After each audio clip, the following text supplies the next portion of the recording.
नमस्कार बच्चों, आज हम कक्षा 12 भूगोल का दूसरा अध्याय विश्व की प्रमुख जनजातियों में भील जनजाति के बारे में अध्ययन करेंगे। भील जनजाति।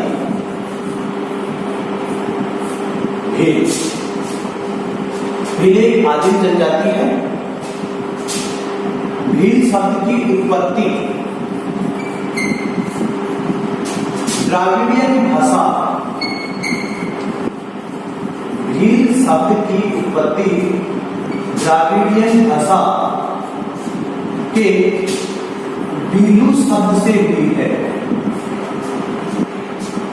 भील शब्द की उत्पत्ति द्राविडियन भाषा के भीलू शब्द से हुई है, जिसका अर्थ होता है तीरंदाज। जिसका अर्थ तीरंदाज होता है। भील की उत्पत्ति महादेव के पुत्र निषाद से भी मानी जाती है। महादेव के पुत्र निषाद से भी मानी जाती है। भीलों का नाटाकद होता है। रंग गहरा होता है। इनके घुंघराले बाल होते हैं।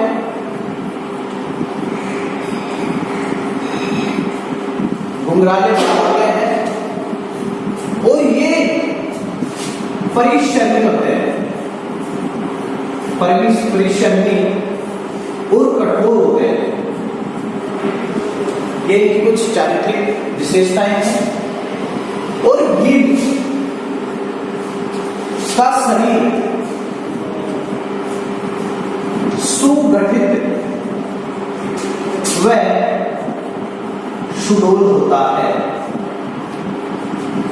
भीलों का शरीर सुगठित व सुडौल होता है। भील जनजाति के अंतर्गत हम 5 बिंदुओं का अध्ययन करते हैं। पहला, निवास क्षेत्र कि भील कहां पर निवास करते हैं। दूसरा, आर्थिक क्रियाकलाप कि इनकी अर्थव्यवस्था किस प्रकार है, आजीविका के मुख्य स्रोत क्या है। समाज व संस्कृति, समाज व संस्कृति, इनका समाज कैसा है, इनका पहनावा, रहन सहन, भाषा कैसी है। चौथा पॉइंट लेते हैं हम, वातावरण समायोजन की प्रकृति के साथ इनका संबंध किस प्रकार है। और लास्ट का टॉपिक हम लेते हैं, आधुनिक संस्कृति से संपर्क। इन 5 बिंदुओं के बारे में हम भील जनजाति का अध्ययन करते हैं। सबसे पहले हम लेते हैं निवास क्षेत्र कि भील कहां पर निवास करते हैं।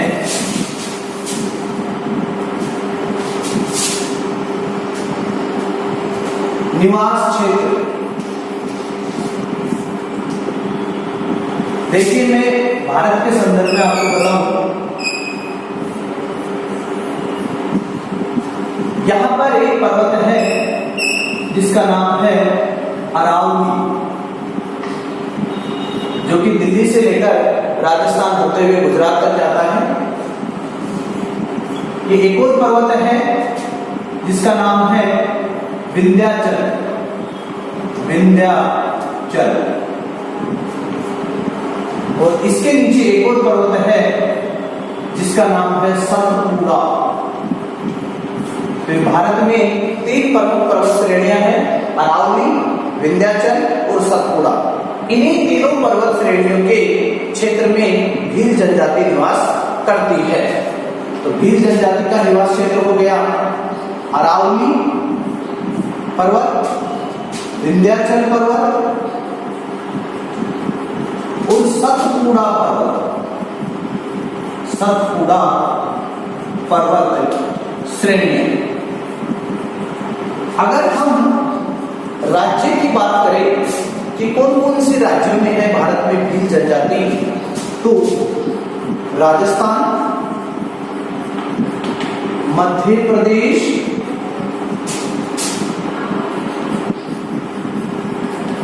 महाराष्ट्र, राजस्थान, मध्य प्रदेश, महाराष्ट्र और गुजरात, इन 4 राज्यों में मुख्य रूप से भील जनजाति निवास करती है।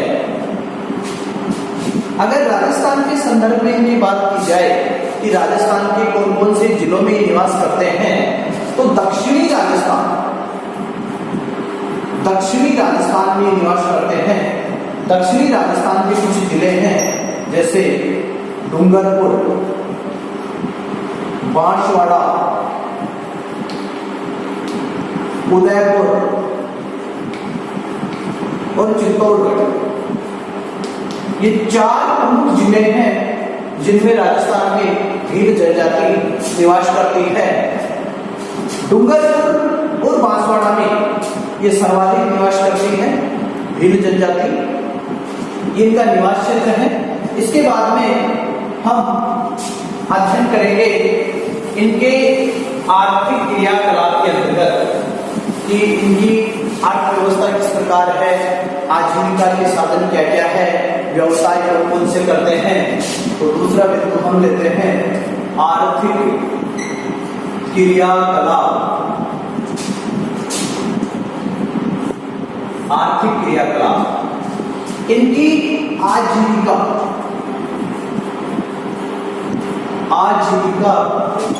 का मुख्य साधन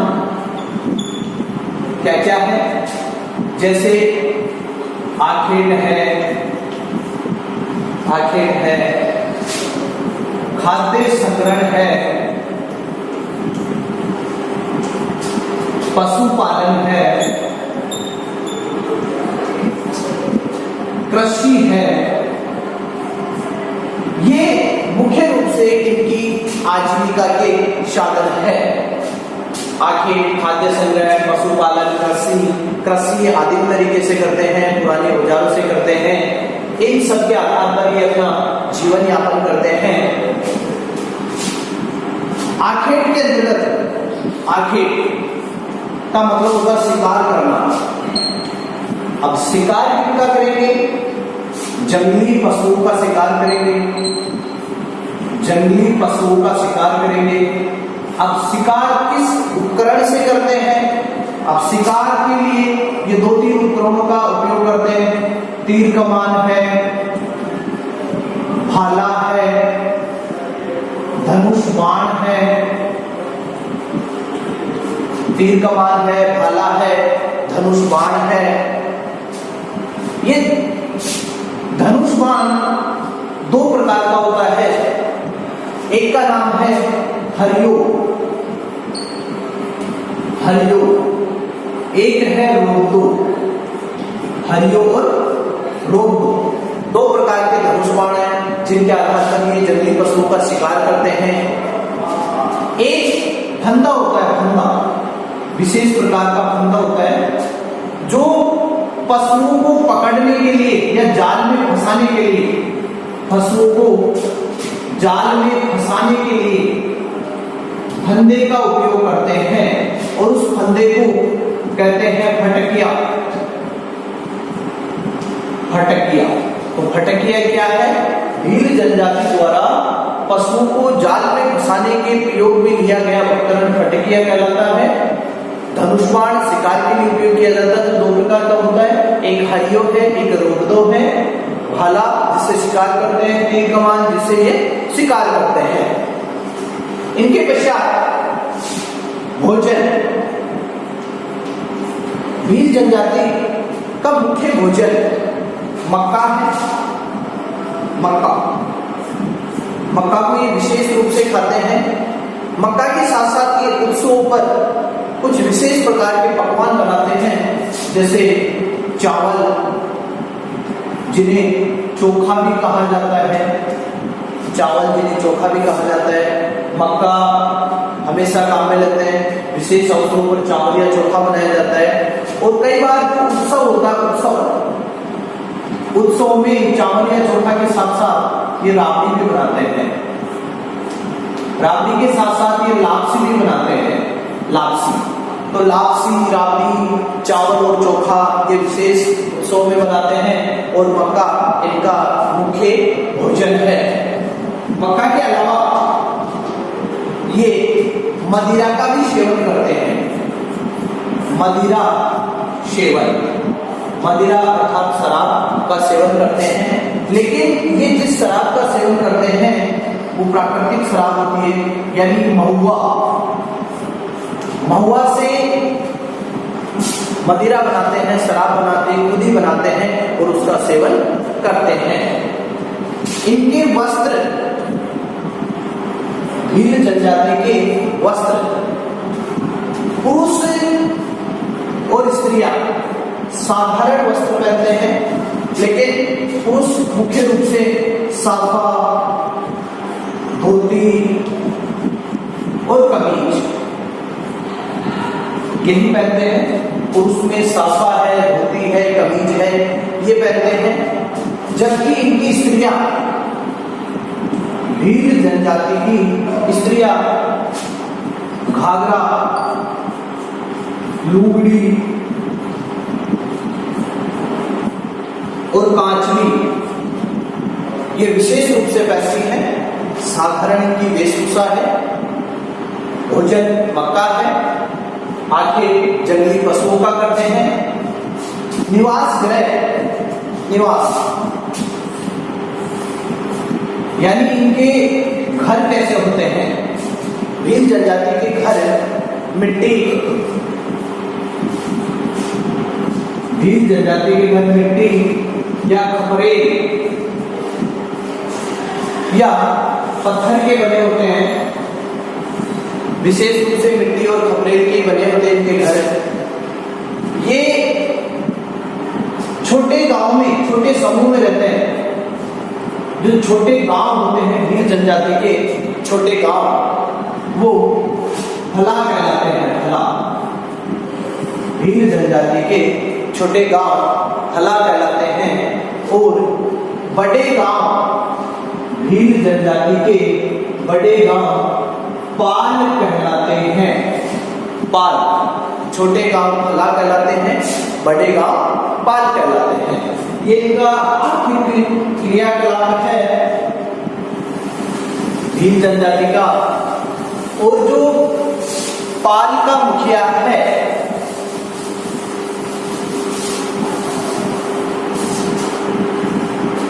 पाल का मुखिया यानी बड़े गांव का मुखिया गमेती कहलाता है। गमेती, गमेती कहलाता है।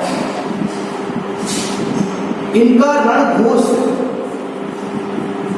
रणघोष हायरे हायरे हायरे हायरे, इनका रणघोष कहलाता है। ये कुछ इनकी भील जनजाति के आर्थिक क्रियाकलाप है।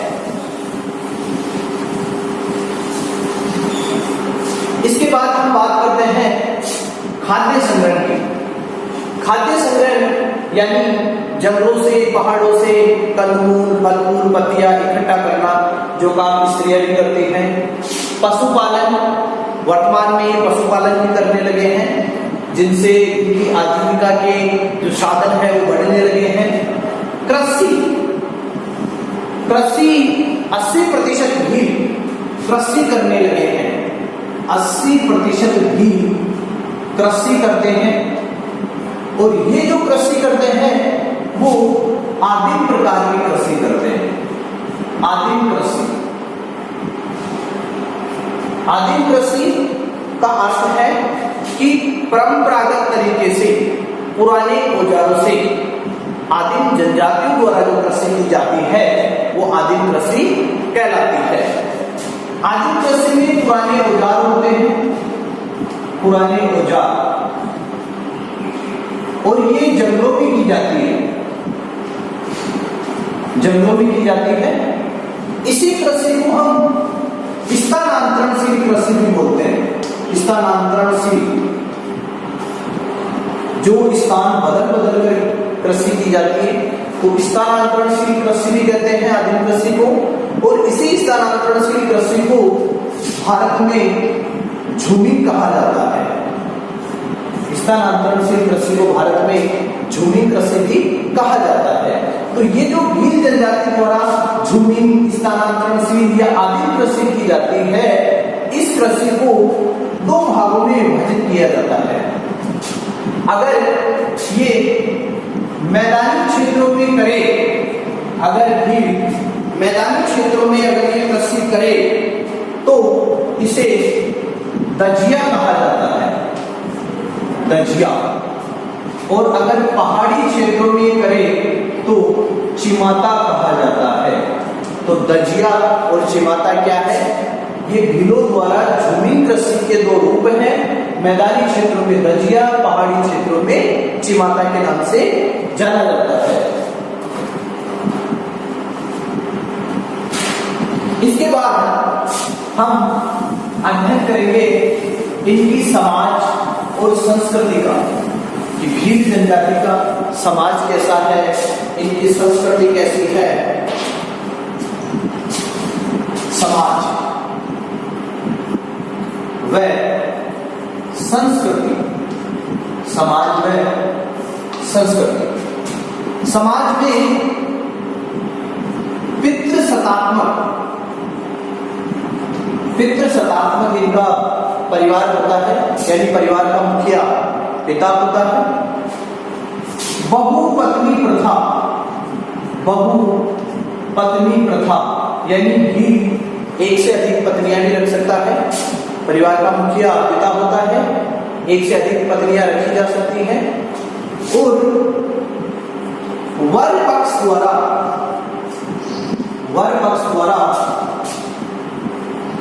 वधू पक्ष को चुनने का अधिकार होता है, चुनने का अधिकार होता है।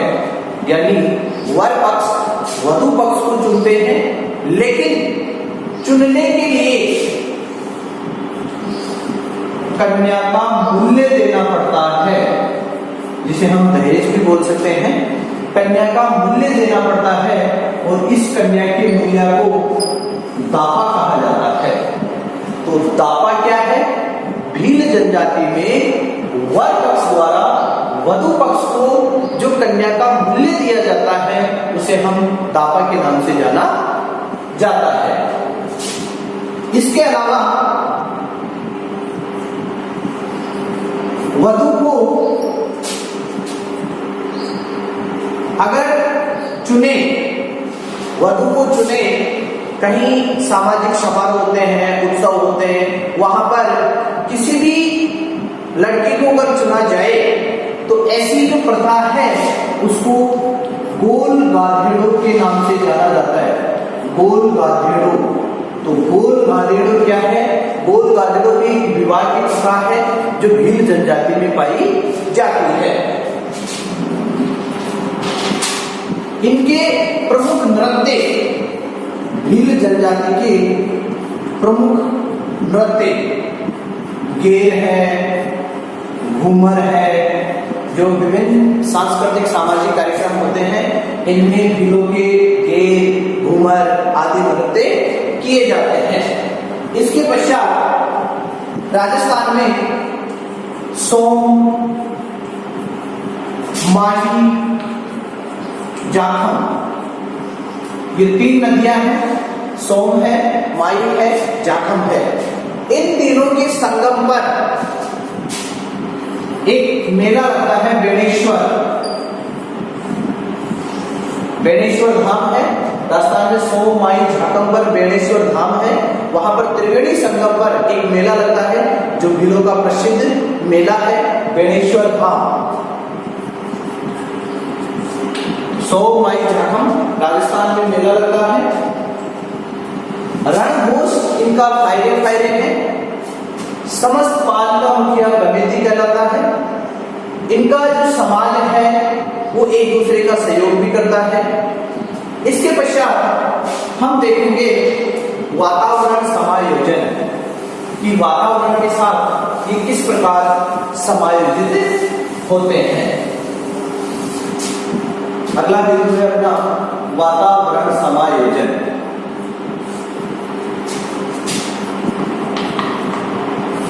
ये प्रकृति के पूजक होते हैं, प्रकृति के पूजक होते हैं, प्रकृति से विभिन्न प्रकार के उत्पाद प्राप्त करते हैं। भोजन है, खाद्य संग्रहण है, विभिन्न प्रकार की कृषि है, पशुपालन है, ये प्रकृति से जुड़े हुए हैं। अतः हम कह सकते हैं कि भील जनजाति का वातावरण के साथ समायोजन सही प्रकार से हो रहा है। अगला पांचवा बिंदु अगर हम देखें तो वो है इनका आधुनिक संस्कृति से संपर्क। आधुनिक संस्कृति से संपर्क यानी वर्तमान जो सभ्यता है, वर्तमान सभ्यता से ये किस प्रकार जुड़े हुए हैं। क्या इनके बोलचाल, पहनावा, रहन सहन में परिवर्तन हुआ है या आज भी ये वाकई जनजाति है। तो इनका जो आधुनिक संस्कृति से संपर्क बढ़ा है, यानी सरकार प्लस सामुदायिक जनता, सामुदायिक भागीदारी के कारण इनके रहन सहन में, पहनावे में आमूलचूल परिवर्तन हुआ है। अर्थात भील जनजाति की जीवन शैली में तेजी से परिवर्तन हो रहा है, तेजी से परिवर्तन हो रहा है। बाजार आधारित अर्थव्यवस्था, बाजार आधारित अर्थव्यवस्था की ओर भी अग्रसर हो रहे हैं भील जनजाति। तो शिक्षा, स्वास्थ्य, चिकित्सा आदि में भील जनजाति दिन प्रतिदिन अग्रसर होते जा रहे हैं। अतः हम कह सकते हैं कि वर्तमान में आधुनिक संस्कृति के संपर्क के कारण भील जनजाति के जीवन शैली में आमूल